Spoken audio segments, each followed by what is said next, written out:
Getting some breaking developments coming in. We're now understanding after the charge sheet was filed by the Delhi police, which was almost 1,000-page charge sheet, government sources have now confirmed to us here at CNN News 18 that the agreement between the wrestlers and the government in fact has now been completed. After wrestlers made those demands, so now we're understanding the charge sheet has been filed. The government sources now confirming to us here at CNN News 18 that all demands of the wrestlers have been met and that entire agreement now stands completed. We'll try and establish a connection with our colleague to try and understand what more details that we are picking up. Amitabh Sinha is now joining us on the broadcast. Amitabh, और क्या जानकारी है आपके पास?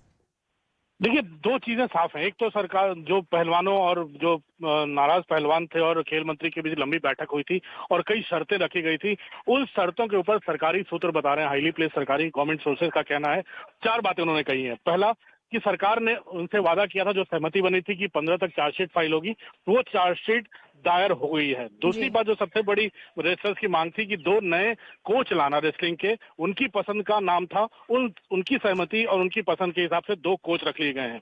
उनकी मांग के मुताबिक चुनाव की तारीखों का भी ऐलान कर दिया गया है। 6 जुलाई को रेसलिंग फेडरेशन ऑफ इंडिया का चुनाव है। और सबसे आखिर में जो सबसे बड़ी बात है वो जो उनकी मांग थी कि बृजभूषण शरण सिंह जी को फेडरेशन के कामकाज से अलग करने की मांग की थी, उनको भी पिछले कई महीनों से फेडरेशन के कामकाज से अलग रखा गया। तो सरकार का मानना है, सरकारी सूत्रों का, कि जो सहमति हुई थी पहलवानों और सरकार के बीच, उसका काम सरकार ने पूरा कर लिया है।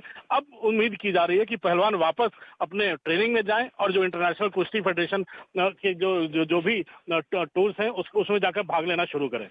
अमिताभ, जैसे आप बता रहे हैं कि गवर्नमेंट सोर्सेज आपको ये इंडिकेट कर रहे हैं कि सारी जो डिमांड्स थी रेसलर्स की, क्योंकि अब वो पूरी कर दी गई है, तो अब एक होप होगी कि रेसलर्स भी अब ये प्रोटेस्ट छोड़ दें और अपनी ट्रेनिंग पे वापस जाएं। क्या अभी ये भी पॉसिबिलिटी है कि एक फाइनल मीटिंग हो सकती है गवर्नमेंट और रेसलर्स के बीच में?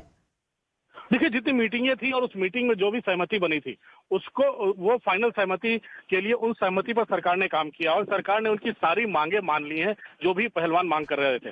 अब सरकार उम्मीद कर रही है और कि वो पहलवान वापस अपने ट्रेनिंग के कैंप में जाएं। रेसलिंग फेडरेशन का चुनाव आने वाला है, जिससे बृजभूषण शरण सिंह को अलग किया जा चुका है। तो अब उनकी मांगे जब पूरी हो गई हैं, तो अब वो खुदे दुनिया भर में और भारत का नाम रोशन करें, ये खेल मंत्रालय और सरकार अब यही उम्मीद कर रही है। Amitabh, we'll have to leave that conversation there. Thanks a lot for getting us all those details.